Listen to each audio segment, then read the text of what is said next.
everyone. Welcome back to the Uncle Show with your host, me, Rob, Uncle Rob, and my co-host and our co-owner here at Nation, Mr. Ryan.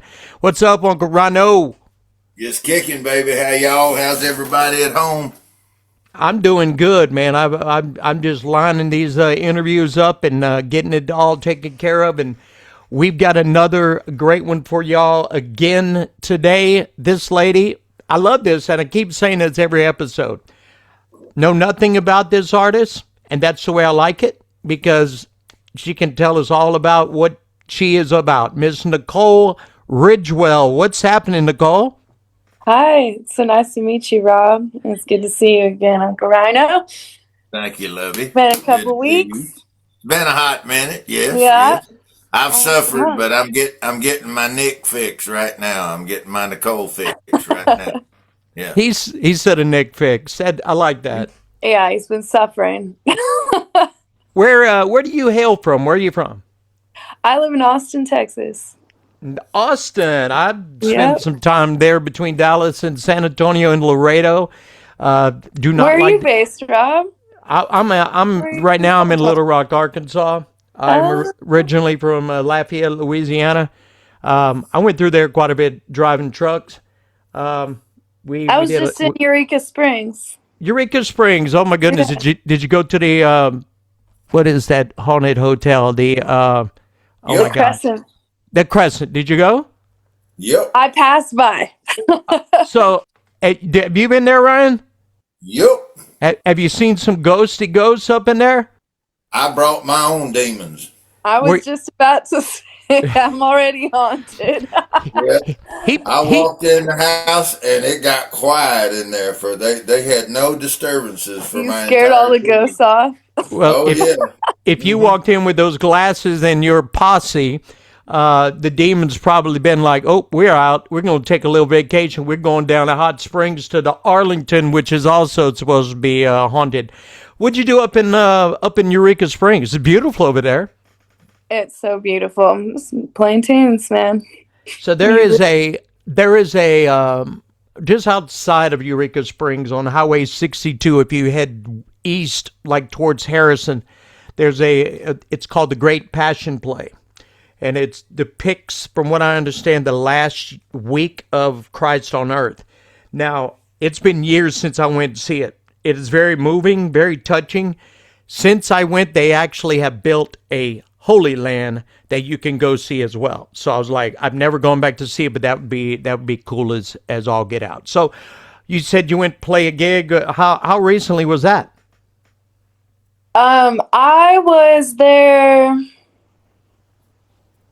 It was after our tour in Houston with Springboard, so it was I don't know, maybe a couple weeks ago. But I was actually there with Johann Wagner, is a songwriter from Austin area, and he does these really cool kind of writer retreat, co-writing kind of sessions. And he's been a huge songwriting inspiration of mine. He's written a lot with Gregory Alan Isaacoff, if you guys are into the more folky side of country, I guess. But yeah, he's an incredible lyricist and a good friend. So Do you play around invited Austin me out quite a there. bit? I do, yes, sir. I mentioned a couple of shows ago. I've got a guy I used to work with who is living in that area. Does a lot of work in Austin. Is the band is called Quincy Todd. I don't know if you've heard of Quincy Todd. The lead singer, was on American Idol several years ago. He made it to the top 50, but I see him all over Facebook. He's been doing good in the Austin area.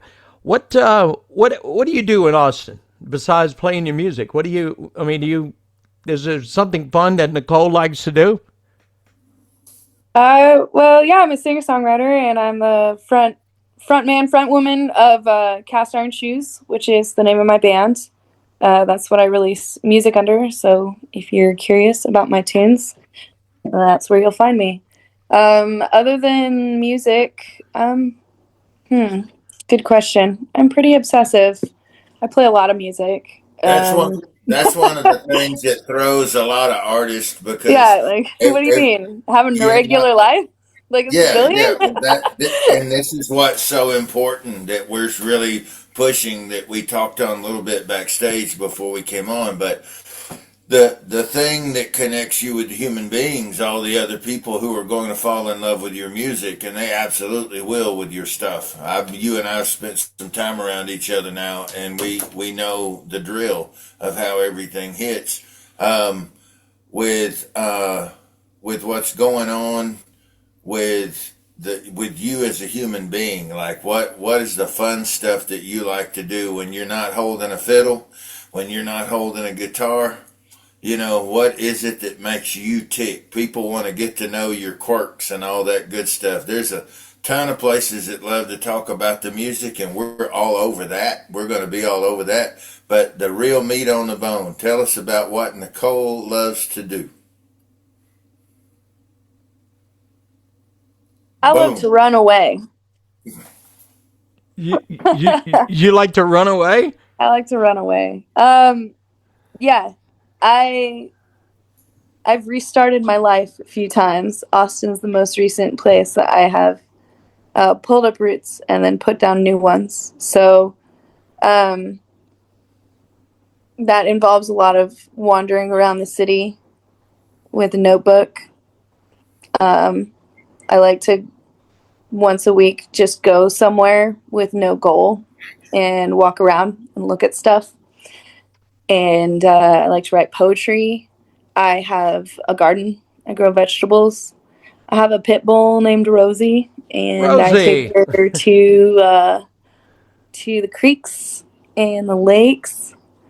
Um, I wouldn't say she walks or runs. She kind of toodles. She has this like back and forth gait.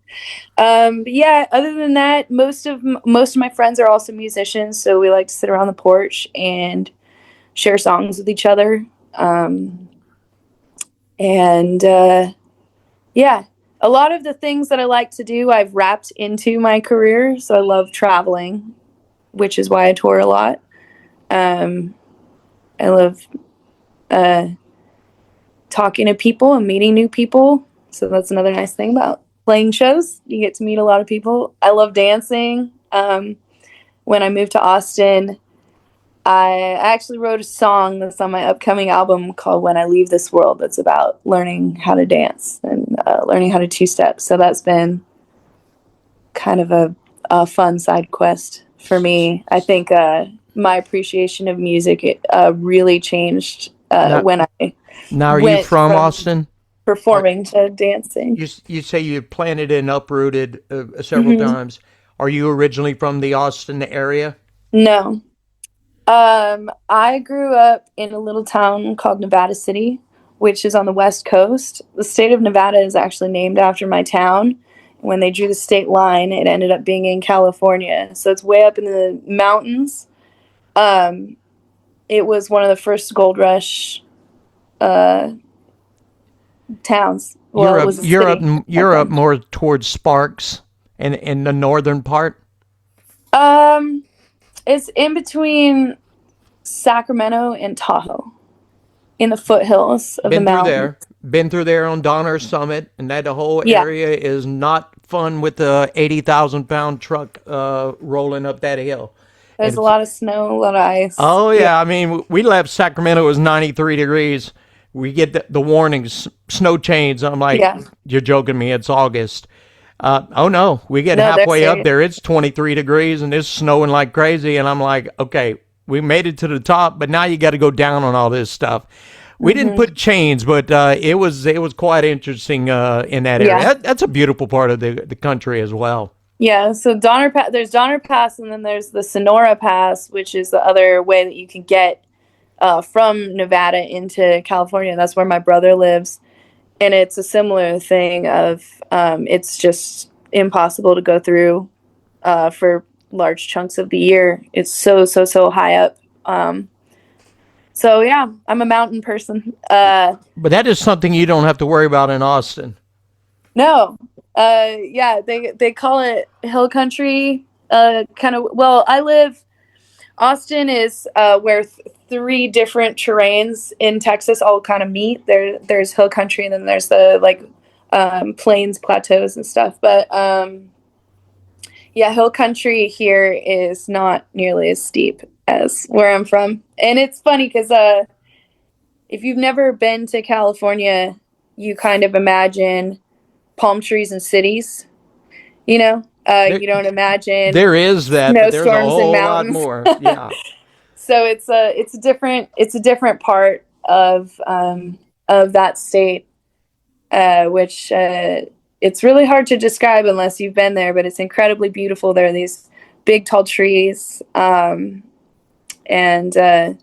massive clear rivers you can see right to the bottom.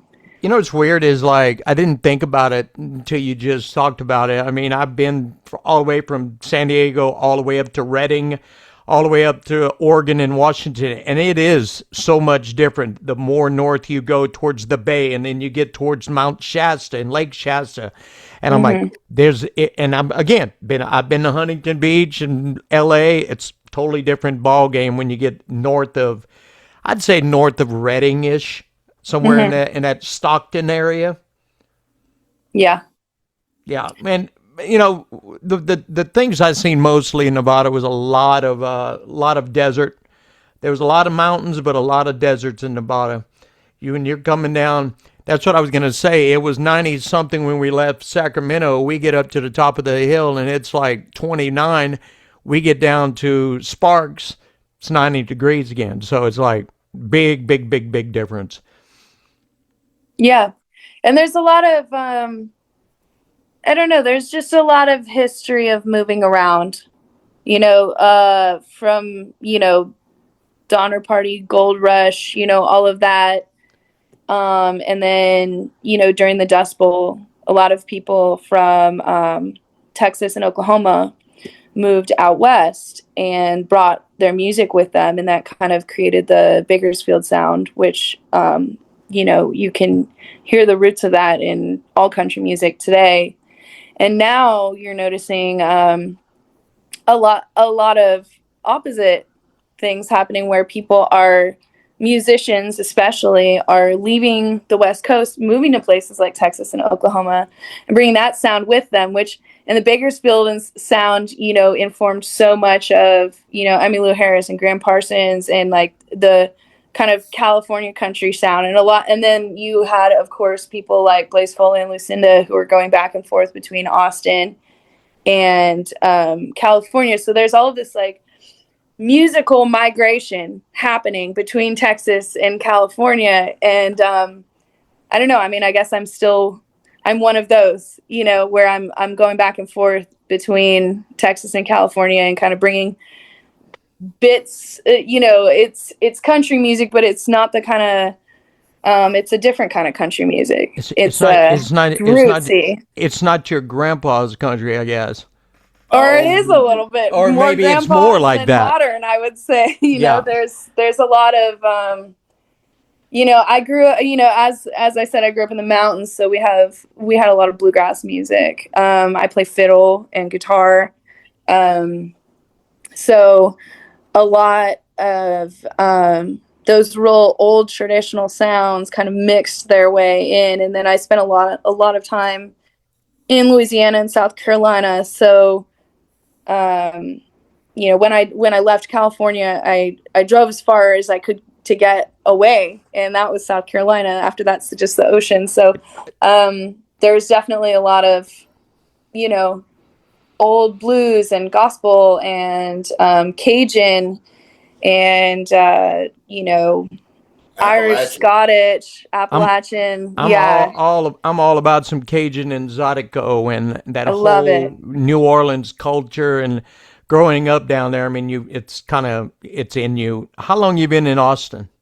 I've been in Austin 5 years. It was my intention to actually move to Louisiana because being from the mountains, I've always been obsessed with the swamp. It's the one thing that we don't have out there. We've got forests, we got deserts, we got ocean. We don't have the swamp and the cypress trees and that dark water. And obviously I was a huge fan of Lucinda Williams and just yeah, she kept singing about Lake Charles, and I had to find it for myself. So Was it I everything you thought it was? actually, Was it yeah, what you thought it was going to be? I love it. I love Louisiana, and I still hope to live there someday. It's one of my favorite places in the whole entire world. But so I stopped in Austin on my way to go. I thought I was moving to New Orleans, and I said to myself, well, I'm going to stay in Austin a week,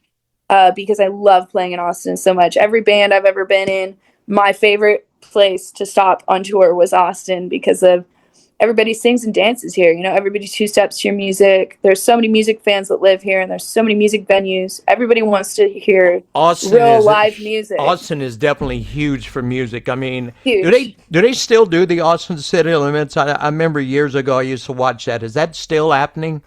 It's still they do ACL. They've got South by Southwest, but more than that, more than any of these big festivals, they just have small clubs with local bands playing every single night of the week. If you're in Austin at any day, at any time, there's live music happening somewhere, and you could go. And the But shows are like plus accessible and you're right there with affordable and you're right there excellent. with Hook 'em Horns too. That campus is over there, which probably brings a lot of those college kids out there. College kids, but I mean, also people come from all over the world to hear the live music in Austin. People will choose to have their weddings here, their bachelor parties, or just come as music tourists. Like, we have a whole tourism industry that's based around the live music that local musicians, like my band included, are making. We play live in all of these venues, and people know that they can come here and two step and have a great time. And so, that's what kind of keeps the city's tourist economy moving, is all of the incredible local music. Once we get done with the interview, after a while, I'll need you to, if you don't mind, send us you guys' music. That way, we can get your music played on the radio station and on the shows. If you can do that, that'd be great. Absolutely. I have an album coming out on June 26th as well. So depending on when this episode releases, hopefully I'll be able to give you two albums to link to. Absolutely. You It's been a you while. s- Yeah. you send it, and we will. I mean, that's how we get our library, pretty much. I mean, we want to display and show what our interview people that we interview and the folks that we're supporting and supporting us. That's kind of what the whole tribe is about, and we definitely want to throw that in there for sure.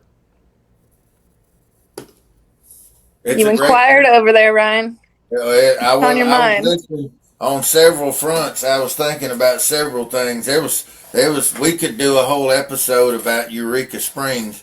We really could. There's a bunch of cool stuff on that, and I don't know what all you knew about when you were up there. Do you know its story? The story of the springs, or the Uh-huh. ghosts, or the. All of it, the whole thing, because I they're have a all feeling I don't know it as well as you do, and I have a feeling I wouldn't explain it as well as you can. So I'm gonna let you take this one. well, the story, it's all interconnected. And so initially there was only native people there, and some of the settlers passing through in a little town. At that time, there was still a lot of commingling, and there was this spring, one spring, very much like the Ponce de Leon kind of stuff. There was this one spring, and no matter if the tribes were at war with each other, they always set their weapons down. And they all had an understanding, all the tribes, that everyone had access to this spring because this thing was so magical and it healed everything. And so they would set their weapons down and let their enemy bring their children in to heal them. They would let, I mean, it was that kind of deal. They revered it like that. And there was something, atypical settlers messed it up. But you had, like a wealthy man, who had, who was very ill. I think he was like a judge or something. He had a real chronic problem. And you had another man who had gone, and he had heard about this spring, and he had a son with an illness, and the man with the son found this source of this mineral water, and he brought it to his son, and it cured his son. And so he started bottling it.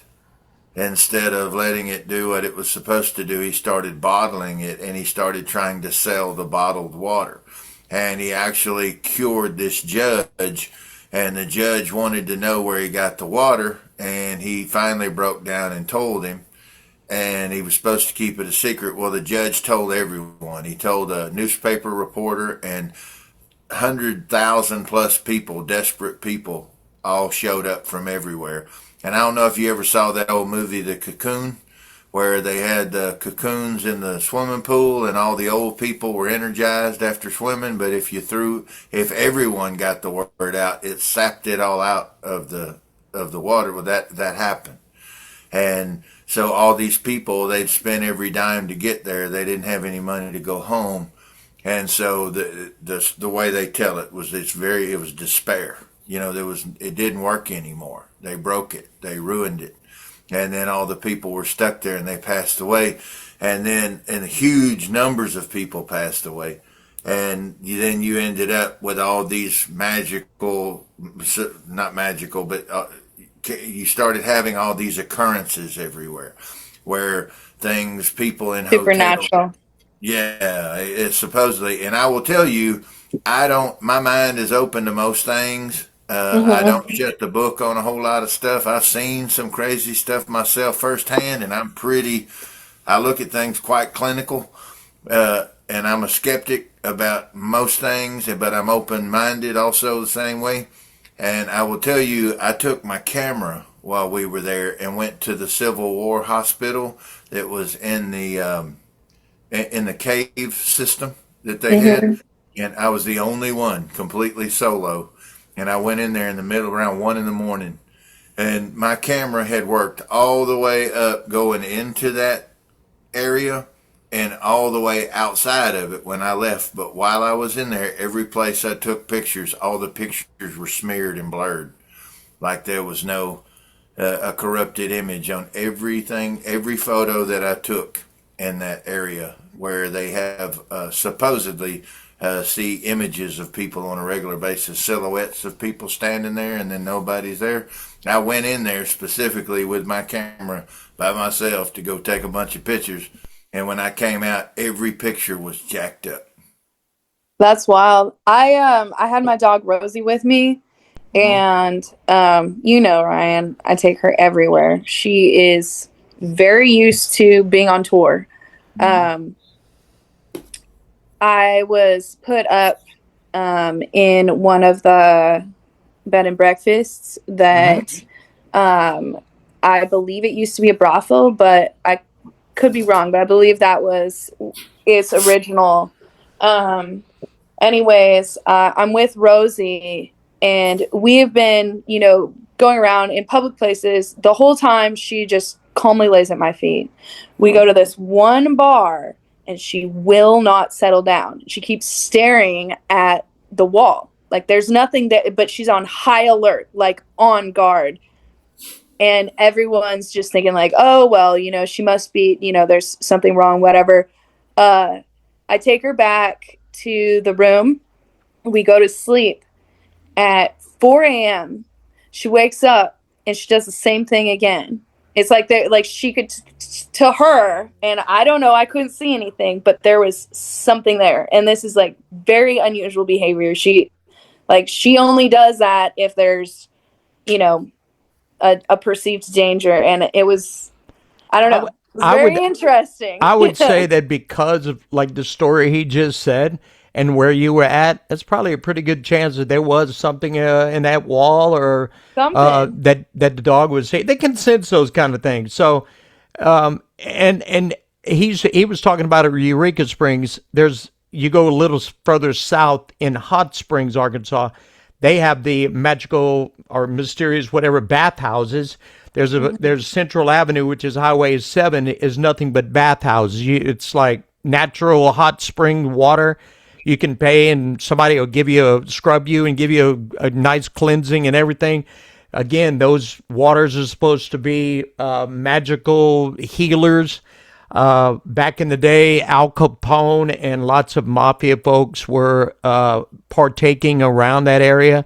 There's a lot of Twilight Zone-ish stuff in both Eureka Springs and Hot Springs both. Well, when I lived in South Carolina, it was the same thing. There was this spring. It had healing properties, and people would go with jugs to fill their jugs at the spring. I was there.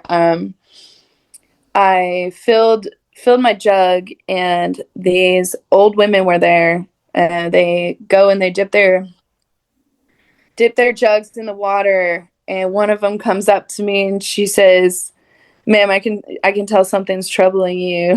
And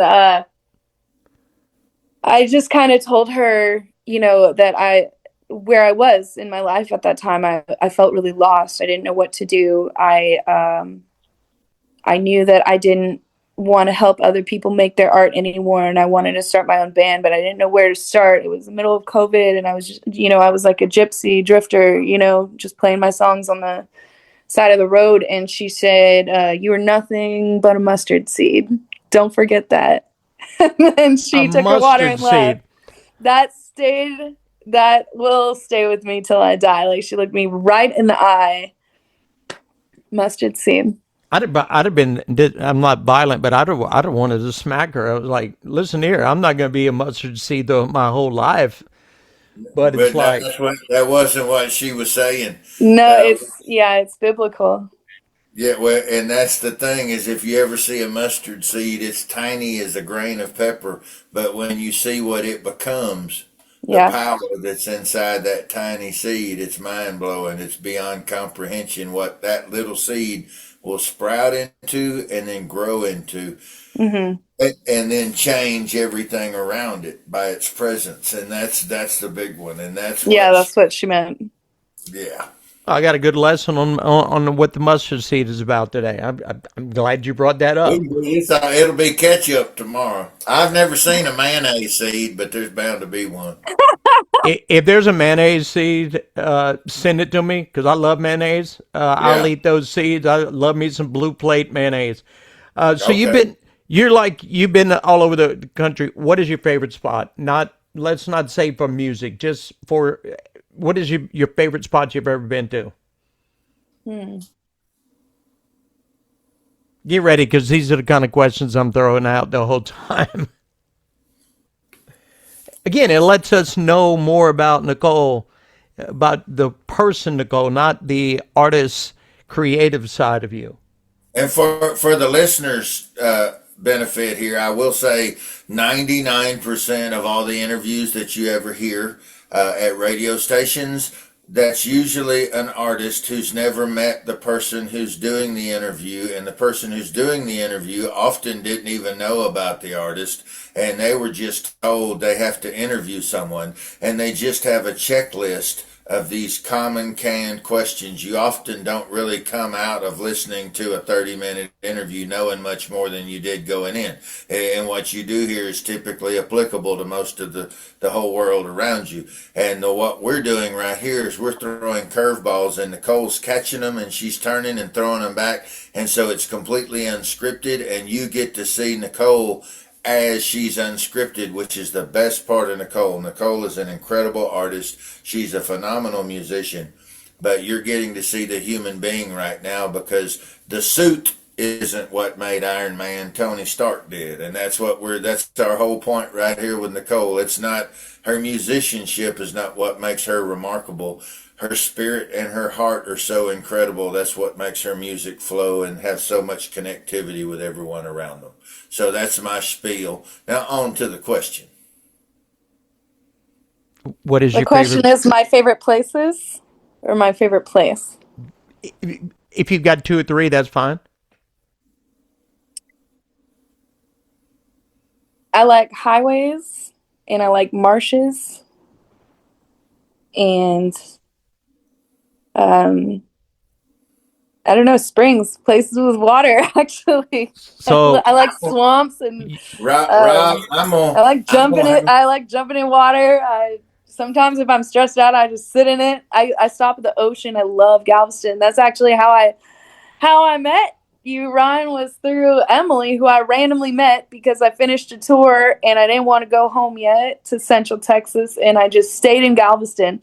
I just drove my car to the beach, and I said, I'm not leaving Galveston until I finish writing 6 songs.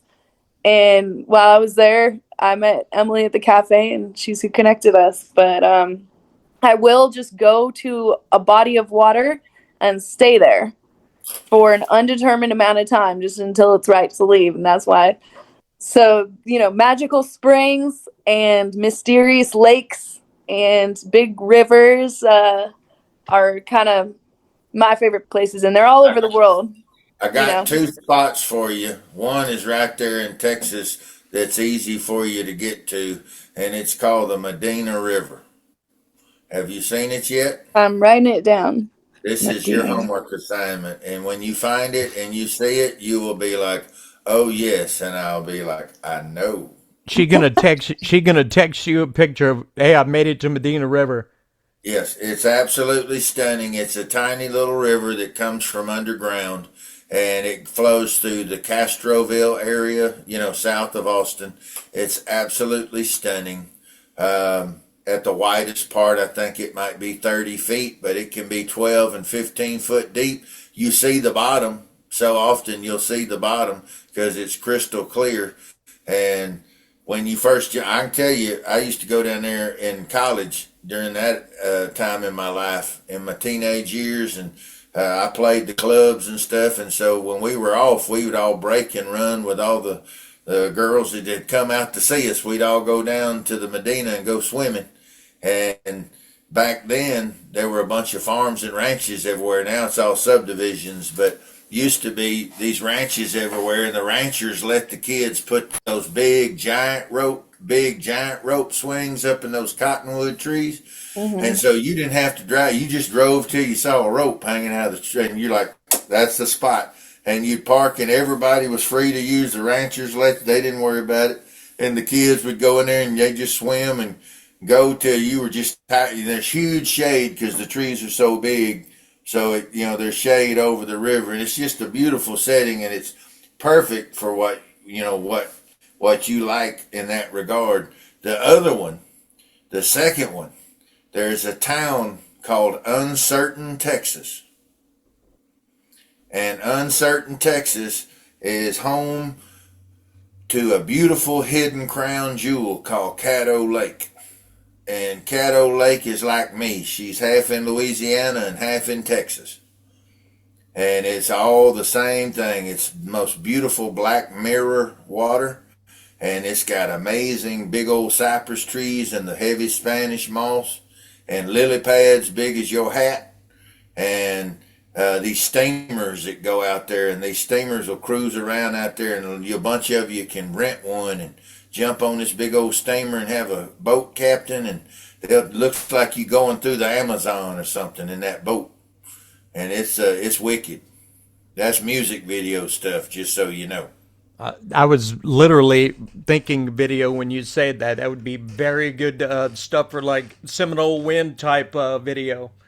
Yeah, well, also my next album is about the border of Texas and Louisiana and being a border person, and it's called Bound to Flood. It's about like a lot of my lyrics and the things that I draw from is about too much and not enough, droughts and floods, and I did a lot of work last summer when we had the really terrible flooding here in Kerrville, and doing we did a lot of the musicians did benefits and stuff to raise money, and a lot of the musicians who perform at the Kerrville Folk Festival actually went out and were volunteering and helping people out there. But anyways, I got distracted. Yeah. That sounds perfect. It's the perfect place for that. It's exactly, yeah. Anyways, you're from what it's I'm inspiring. gathering. Thank you. From what I'm gathering, you're nature. You're big in touch with nature. Well, I'm a small town girl. I grew up in, I didn't grow up in a city, so I get homesick, and then that's when I seek out nature to because it reminds me of, I grew up with a single mom. My dad left when I was 8, and she raised us. They were going to build a house on a piece of property, and this is way up the mountain, outside of town, outside of reception. There was no electricity yet out to that area, and he had laid the foundation, and then they got divorced. And so I was raised in a single wide trailer. Well, it was actually two single wides that they had put next to each other and knocked the walls out, so it was like a big donut. You had your homemade double wide. Yeah, homemade double wide, exactly. But yeah, no electricity, no running water. She would go. The neighbors down the road were Seventh Day Adventists, and they would allow her to take these big blue barrels and fill them up at her well, and then she would haul them back up the mountain to our house. So not only did I grow up in out of the city, it was extreme nature. You know what I mean? It was up a mountain in Tahoe National Forest. So there were no street lights. There were just stars, you know? So I still find myself getting used to the volume of cities. And if I need to focus, I think there are a lot of distractions now that I didn't have growing up. We didn't even have a TV. So with these cell phones in our pockets, I find it's easy for me to lose focus on what I'm trying to accomplish. And if I find that happening too much, that's when I go out away from the noise and I'll put my phone in airplane mode. You unplug. If I'm writing a song, my phone is in airplane mode. I'm not getting notifications because it's difficult for me to retain my focus. So I try my best to preserve. I'm the kind of art that I make is very physical. I record my records analog on tape. I write my lyrics like this. I also have a typewriter, and I don't know if that's a product of the way I grew up or if I'm just an old soul, but I find I have to kind of I have to protect myself from the internet a bit. I understand that it's a very powerful tool. All of this technology is, and it's not to throw shade at anybody for using the amazing technological tools that we have. But for me, I like holding things in my hands, and I like putting a record player I like putting a record on the record player, and I like writing with paper. And I like standing outside and You hit on something feeling the there. breeze. I think more of us need to get disconnected from technology sometimes to kind of strip down and just be back to where you're comfortable level. I mean, a lot of folks that they write and there's all kinds of hustle and bustle going on. You've got your spot that that you don't want no technology around. You want your phone turned off. I'm in my zone. You know your zone. I yeah, I mean I think that I just gain we can spend a lot of time looking into the future and wishing that we were somewhere we're not yet, and always planning and always, comparing ourselves to other people. And I find that the antidote to that for me is playing music or doing, it doesn't have to be music, whatever it is for you, cooking or, gardening or drawing or whatever. But it's like being in the moment, being in flow, like, being creative and creating something beautiful, whether that's a bouquet or a song or, whatever, making the world slightly more beautiful than it was before you did that thing. I find that that's kind of the antidote because you're present and you're enjoying the moment and you can just be. You don't have to be better. I feel like there's all these voices sometimes telling me that I need to improve and be more productive and have a better career and look better and act better. And, sometimes I think it's okay to just be where we're at and enjoy that moment. Doing whatever you're doing, making yourself happy is what's important right there. Be like you said, if it means I'm going to go cook and that's going to make me happy, then that's what I'm going to do. What makes me happy is what I'm doing right now with Uncle Rhino and running the radio stations and helping you guys. That's my purpose, is what I feel. So it's like when I'm happy is when I'm doing that. Now, yeah, I do unplug and kick it and watch TV and get away from all that. But this is my happy my this is my fun zone, I guess you would call it. When we see you guys thriving and shining, and you have the realization that you were born perfect, made by someone greater, their hands, and now you were born perfect. So our job is to help you realize the most perfect version of that. And it's not somewhere on the outside that's going to determine that. Only you will. And when you're happy, when you're fulfilling your purpose, that's when you have the most joy. Making millions of dollars, been there, done that. It's not gonna do it for you. Having everybody know your face for 10 minutes, that's not really leaving a mark. It's how many hearts you touch while you're here. That's when you've lived a exceptional life. And it sounds like you understand that already. Yeah, I think she, it's something that we need to continue to remind ourselves. Everybody's got good days and bad days, but yeah, I think every there's this idea in the music industry, especially in film industry too, of like making it right, and breaking. There's like everybody regular, and then there's those of us who have made it.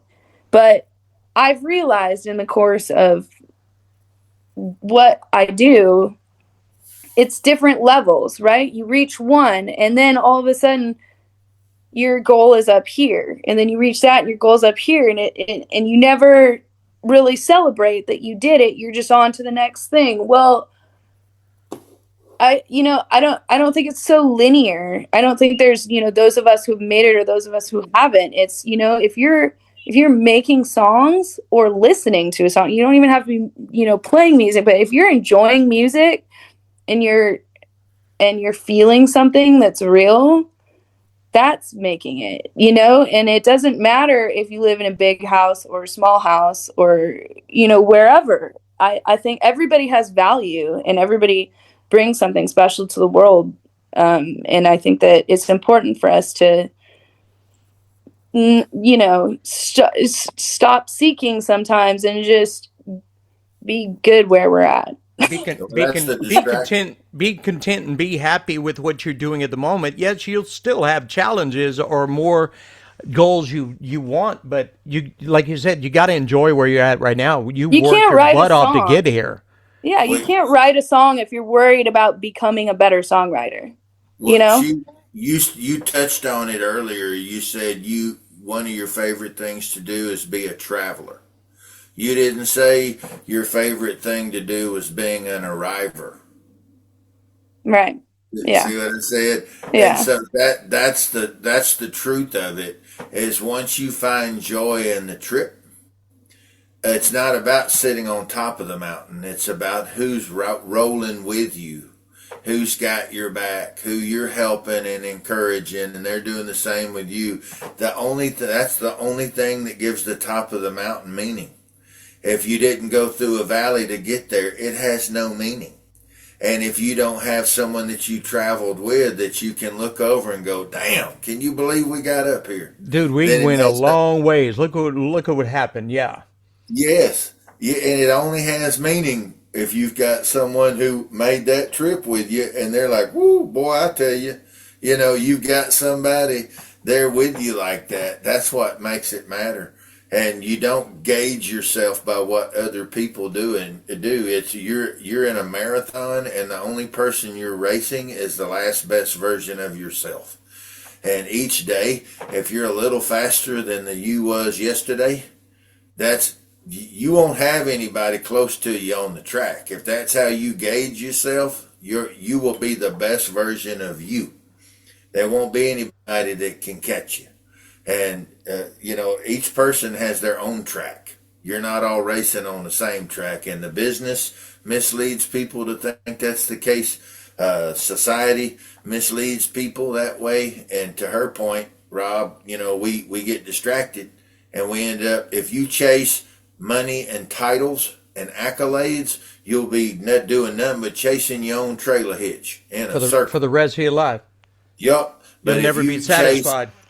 never, but if you chase being of maximum service and having a maximum impact in a positive way on everything and everyone around you, if that's what you chase, for that reason, not for the wrong reasons, but for that reason, you do it for the joy of lifting people up and you do it for the joy of making a positive impact and giving people a sense of, hey, I'm not alone, I'm not by myself. If you do that, if that's what you chase, you won't have to chase that other stuff, that money and the accolade. You'll find that it will start chasing you. If you chase being of maximum service, the money and the titles chase you. And that goes to everything in life. That goes to a regular job. That goes to sports. That goes to music. That whatever we attack, if we attack it that way by building the tribe, then you'll be amazed at how that lifts everybody. Like we said yesterday, a rising tide lifts all boats. Yes, Yeah. sir. Yes, sir. And that's, I mean, that's, he basically said the whole philosophy of what the Tribe Nation is about. I mean, because again, that's the number one goal of all of this. Lift each Yeah, other up. I love I love I love that. And I mean, I could see that. I could see that with the way, I was on tour in Houston and Ryan, had taken the time out of his busy schedule to come and talk to us about merchandise. And it was very helpful because I'm in the process of ordering my next run of merch right now. And a lot of the things that you were talking about, bundling things, are stuff that I'm implementing. And I appreciate you. But, I had reached out with a question about sponsorship because I had a crack in my guitar. And Ryan said, he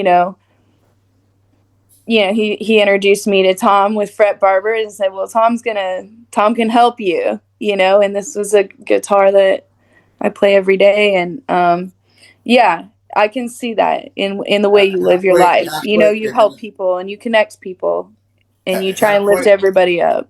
how quick did you go from being sad to being glad? Very glad. But Yeah. I don't know. It's like with all this goal stuff and chasing, I feel like I like setting small things, because I don't have control if the song is good. And I don't have control if the album is good. And I don't have control if anybody gives me any accolades on anything. But what I can control is how many songs I write. It doesn't. And so if I just let go of being the best and I just do what I can, I know that I can write songs. I know I can write songs with my friends and other people. And I can bring a little, you know what I mean? It's like if I that's how I was able to record two records last year instead of one, because I had a bunch of songs. Will these records get the accolades that I want? I don't know, but I know that I don't feel when I see that somebody got an award. If I'm doing my part to improve my craft, if I'm taking every morning to write a little bit, I'm not jealous of other people because I know I'm doing my best and I'm happy for them. It's when I notice myself getting jealous, it's because I'm not doing the work for myself. It's because there's something I'm unhappy with as an artist. If I see someone and they're ripping an amazing guitar solo and I'm jealous of that, it means I need to practice guitar, you know? That 100%. But on the other hand, there are a lot of people that are jealous at everything everybody else does as well. They're more focused. Why can't that be me? Instead of, like It's you said, small actions, working. and I hope that, if someone listens to my albums or my songs, that's what they take out of it, is like a lot of my lyrics deal with digging yourself out of a hole and not being stuck. And I think it's very easy to get stuck in, I can't get out of my situation, or there's nothing I can do, Um, and it's really small things that we can do. It's like little acts for ourselves. Like maybe I can't, go on an international tour right now, but I could maybe book one show in my hometown, or even go to my open mic. You know what I mean? Or even write half of a song. I don't even have to finish a song, but I can finish half of a song. And I guarantee you, if you finish half of a song, you're going to look at that person who's on their international tour, and you're going to feel gratitude that you put your part in, that you did a little something. And that's, I think, how you get out of a bad situation and spread your wings, is just taking that first step. You know, it's really, really hard to start. But once you get started, the ball kind of keeps rolling. Making attainable goals. I mean, again, would I like to be having Ryan Seacrest's job? Yes, but that's impossible at this point. I'm happy doing what I'm doing every single day. So it's like whether you write a song that's going to sell 1 million copies or not, you made that song, you're happy with that, you reached that goal. Make another goal. Another one that is not unrealistic. I mean, I know a lot of times I feel probably some people make unrealistic goals that, I mean, to be honest, not every song you write is going to be a number one platinum $1 million seller, but there are a lot of people that's what they go into it as. I want to be Don Schlitz, or I want to be Dean Dillon and make millions of records. those are the wrong those are the wrong drivers, because if when you're chasing it again, you're chasing an accolade instead of chasing, okay, there's an art to science and a science to art, and everything's mathematics, and I'm going to sit down and I'm going to craft. I'm going to craft a body of work. I'm going to take a single composition. I'm going to have Harry Chapin and Dan Fogelberg lyric, and I'm going to have the coolest Appalachian melody on it, and I may compose it in such a way that I have a grunge rock bottom end, and melodically we're going to have it's at the level, the symphonica level, where it literally can stand next to Mozart, even though we're using violins and banjos and mandolins. It's still frequencies and frequencies. We were going to have a folk orchestra instead of a symphony, but we're going to sit there. We can compose something to that level. The lyric will be just spiritual. They will be imagery, just slashing and crashing. When you hear the lyric, it will instigate emotion. The melody will reinforce it and cement that emotion, and then the vocal. You'll set up a vocal that's going to transcend, because that's just an additional instrument, the vocal, and it's communicating the lyric. And then when you bring in the other harmonies, you can compose it and produce it in such a way that it becomes a vocal symphony on top of the orchestration. And that's truly crafting from the beginning of writing it all the way up. And if you truly craft it to the best of its ability, then you have made the most perfect version of what it is meant to be. And then that will find its own way.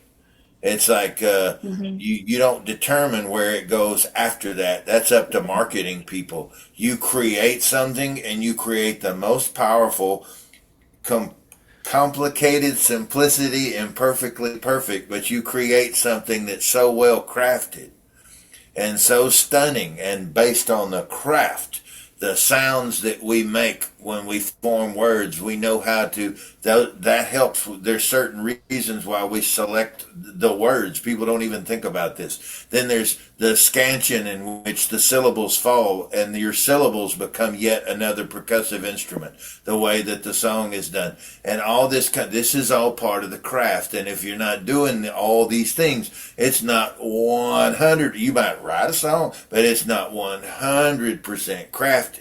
And once you do all of this and you put it all together, then you step back and you go, today, I did the best damn job I can do today on that damn song, and we will look at it again tomorrow. Not tomorrow, but tomorrow. And that's what we're going to do. And today, I did the most perfect approach. I made a hard run at it. Man, I'm feeling good. I'm going to let it sit for a few days and then come back with fresh ears, come back with fresh eyes. Sometimes you do a song like that. Sometimes they fly out in 15 minutes and you just trying to catch it as fast as you can and write it down and everything's just perfectly perfect. That's as time goes on and as your craft abilities expand, those will become fewer and fewer. It's not taking anything away from the cool inspiration.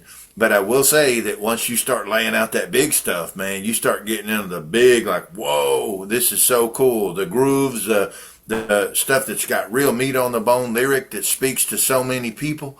Once you start getting into that stuff, for me, and that's all I can speak to definitively, but some of my best songs I had one in particular that resonates with so many people, and that song took me 30 years to write. Wow.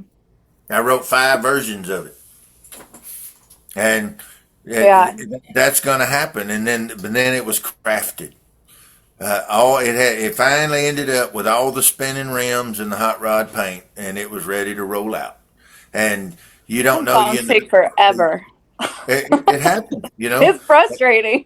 it well no, because if you chase it, you'll never catch it. Yeah. So you got with songwriting, you got to. It's like the muse and the inspiration. You like you said, you grew up out in the country. I grew up on a ranch. Okay, and when you a kid, you see these little calves, and they're the cutest little things, man. You want to take them home, but there's that whole problem with them growing up to be 1,400 pounds and tearing up the house, so you can't. But they're real cute when they're little, and when you're a kid, like 6, 7, 8 years old, you want to pet it. I don't know why, but you just want to catch it and pet it. I And wanted it's to not, ride them. yeah, well, it won't have it. That you get into Oh, you that can kind of try, stuff. and I tried, but I got thrown off. They don't like that. No, well, and we had them crazy cows, all them crazy Bayou cows that all knew Taekwondo Jitsu, so you couldn't do that. But we had, they fast too. They could win a racehorse race. But them little calves, when you were a kid, you try to run up on it and pet it, and the calves are playing chase. They like that, so them calves will take off running when you after them. They having a ball.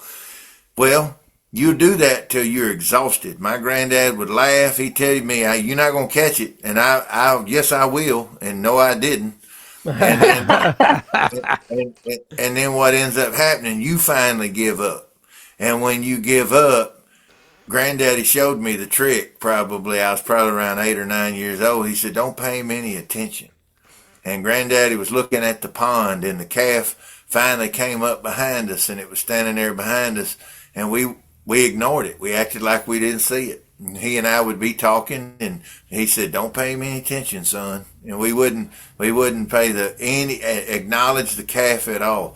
And the calf got to the point where it came all the way up, and it started pulling on our jeans, biting the side of our jeans, trying to bite and pull at it, and it got to the point where it would run up and butt us, start butting us with its head, it wants to play chase some more, you know? And that's exactly what'll happen with your songs. If you quit chasing them and you quit paying attention, they'll come up and climb right in your pocket if you'll forcibly ignore them. It'll Yeah. happen. I promise. So That's right now, a pearl. what'd you say? That's a pearl. Here it go, katink. I put it in the nick jar. Yeah. That is I mean, that was kind of crazy the way you put that, but I mean, it made 100% perfect sense. The song's a wild animal. You can't trap it. You have to let it. You just have to follow it into the woods. That's what my friend Johan always says. So let's talk about your current album. You said you've got one out right now, which is the one you're going to send me the music. Tell us a little bit about that, where people can get it. Tell us what may be your favorite cut on that album. My favorite cut's the first song. It's called Junebug, and I wrote it shortly after I had moved to Austin. And I went through a dark period where I was in a hole for a good couple of years. I was very unhappy, but I was scared to leave and scared to restart my life. And once I finally did, I was sitting on the back, and it was right around this time of the year, and the fireflies were starting to come out, and they were beautiful, and I just noticed how beautiful they were. And I realized that that meant that I wasn't so depressed anymore, because you don't really feel gratitude when you're depressed, No. and you can't manufacture it. Um, I was so relieved that that's kind of what that song is about. It's about exactly what we've been talking about. Not chasing somewhere you can't be, and just being present and enjoying the things that are around you. So that song's really special to me. But yeah, the album is self-titled. It's called Cast Iron Shoes, and it's whatever platform you like to listen to music. It's on Spotify and Apple and Amazon, as well as CDs if you'd like to listen to a physical one. And I'm about to print it on vinyl as well. I got I So got some funding, if I want so the now I get to print that and my new album on vinyl right now. So I'm really excited if about I that. want your physical copy, where do I go for that? Do you have like a website Mm-hmm. with merch store, or tell us your website? What is the website where we can connect with that? CastironsShoes.com. Cast Iron, CASTIRONSHOES.com. Yes, sir. Got bio, got everything possible. You got hyperlinks. You got all that up on it. I got all that. I got social medias and stuff, but the way that I prefer to have a direct relationship with anybody who enjoys my music. And so if you want, I tour all the time. I'm I'm on tour just as much as I'm home. So if you'd like to see my music live, I think is the best way to do that. So if you send me a message on socials, or if you send me an email, um, just give me your phone number and I will text you when I'm in town. And that way you don't have to worry about it going to spam or anything. I can text you or send you a direct message, whatever you prefer. And that way, when I'm in I just keep a little list. When I'm on tour, I search, that city, and then I find everybody who wants to be told that I'm playing. So I know I don't ever spam people or give people unwanted information. It's just if I'm in your area and I have a show, I'll let you know. Are you playing shows regularly, or how many shows you feel you do a month?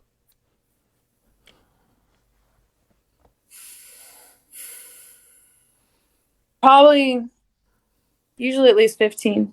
Because I Wow. play I play my shows, but I'm an instrumentalist. So other musicians in Texas will hire me to play in their band, to play lead, usually to play fiddle.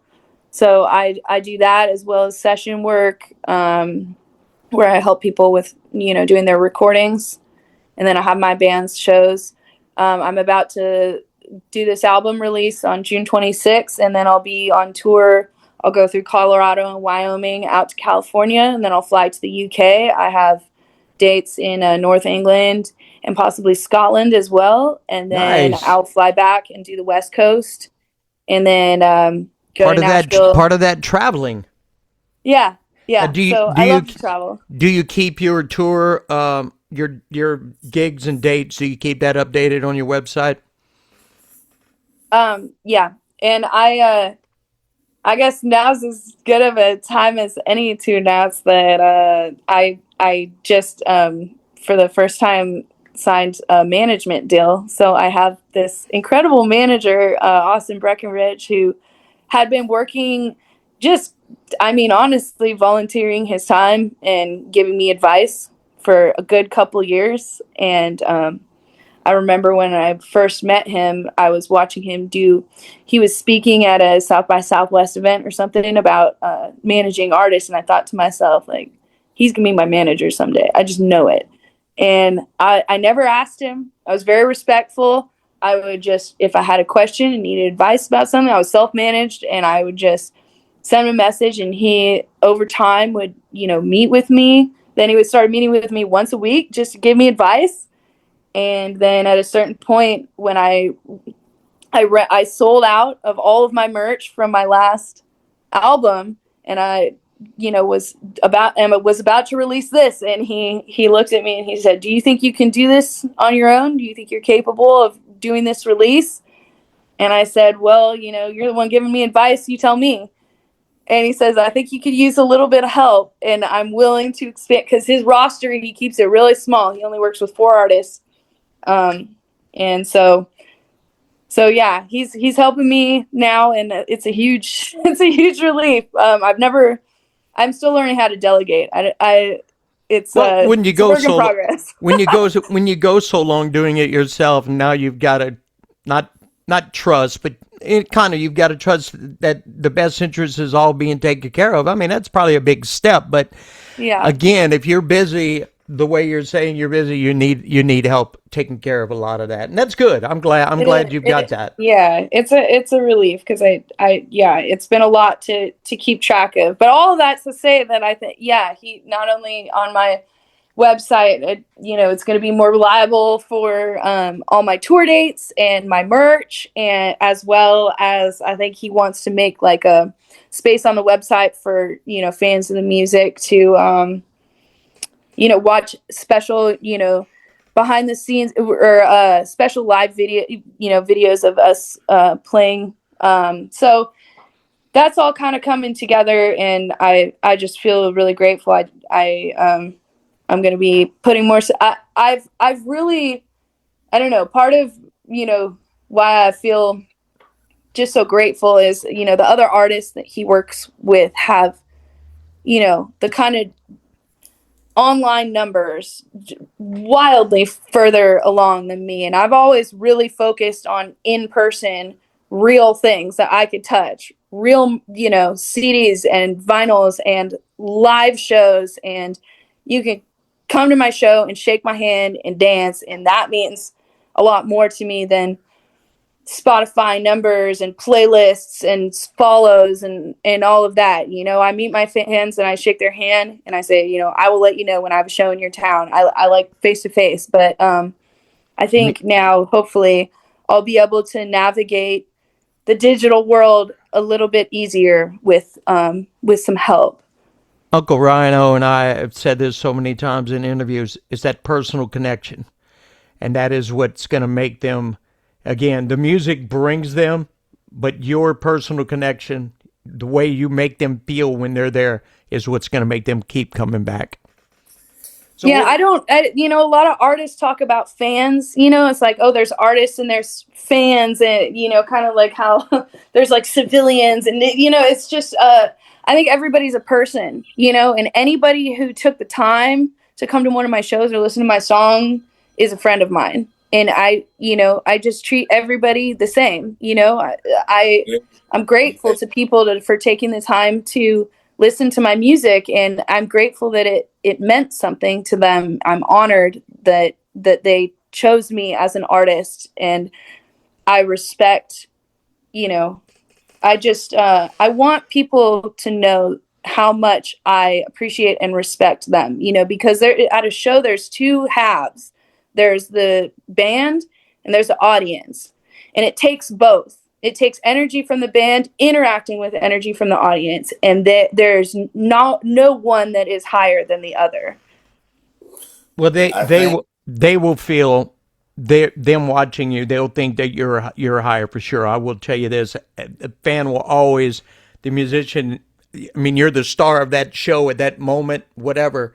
So you're always going to be higher in their mind than they are of themselves. well the I'll tell y'all the word fan.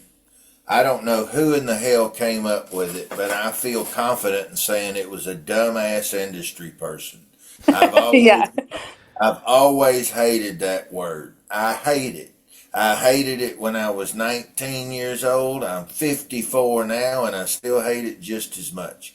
There are no fans. You have people who are investors and they're investing their hard earned money into buying a piece of you that they can take with them when they leave. And they are shareholders and they share your hopes and they share your dreams and they support you. They are your supporters. You have investors, shareholders, and supporters. That's what you have. And if you don't have those things, you don't have much.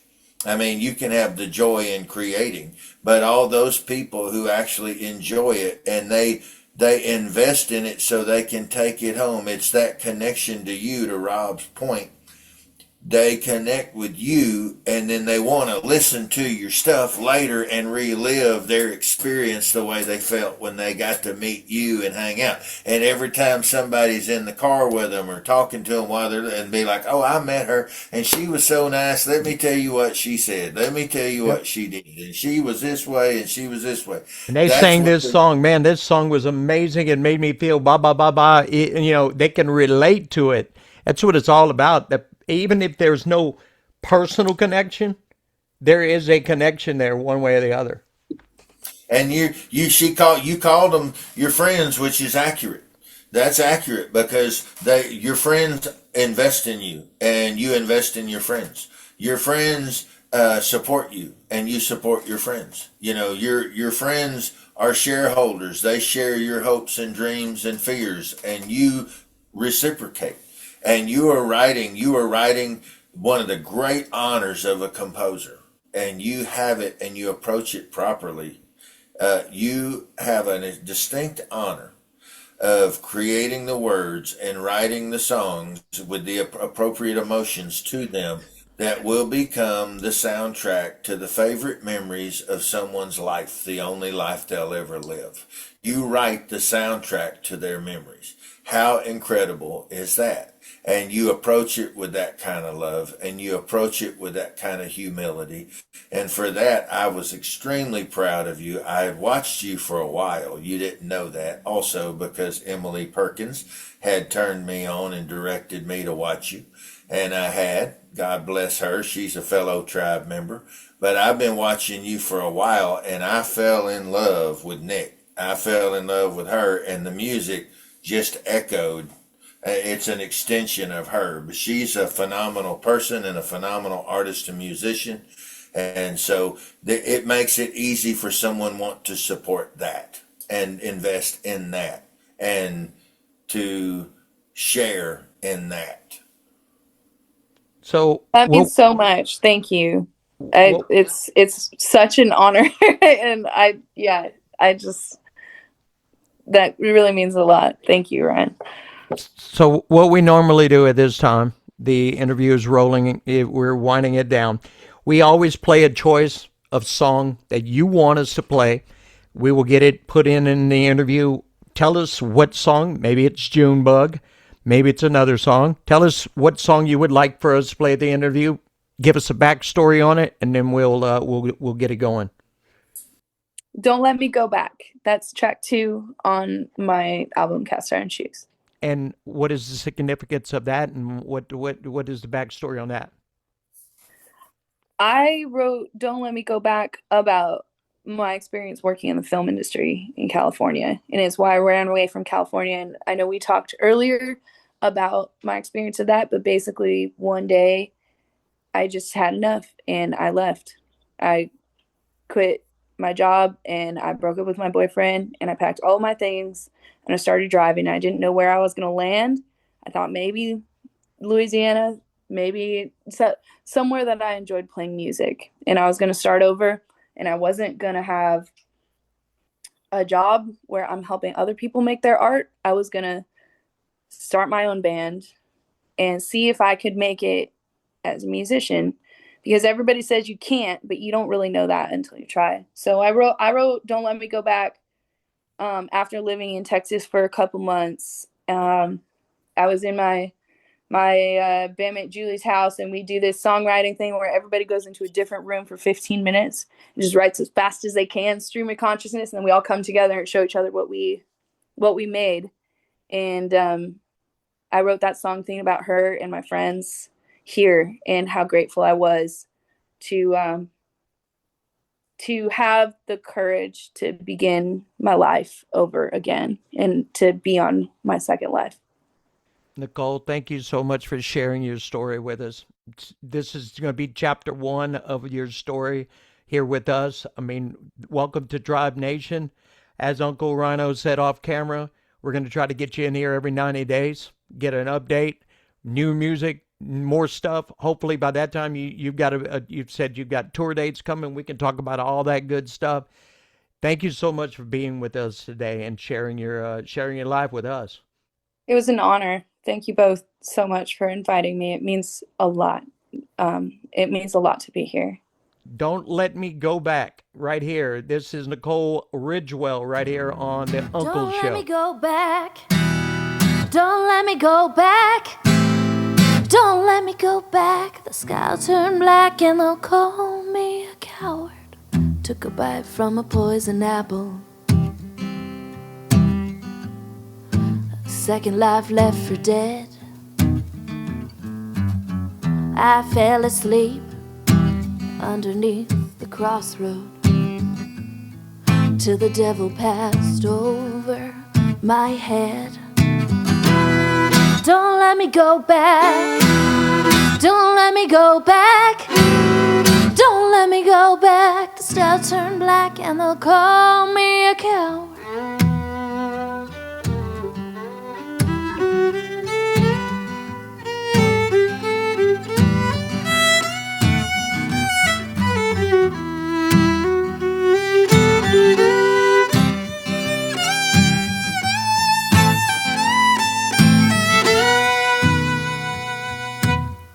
I got 3 black-eyed guardian angels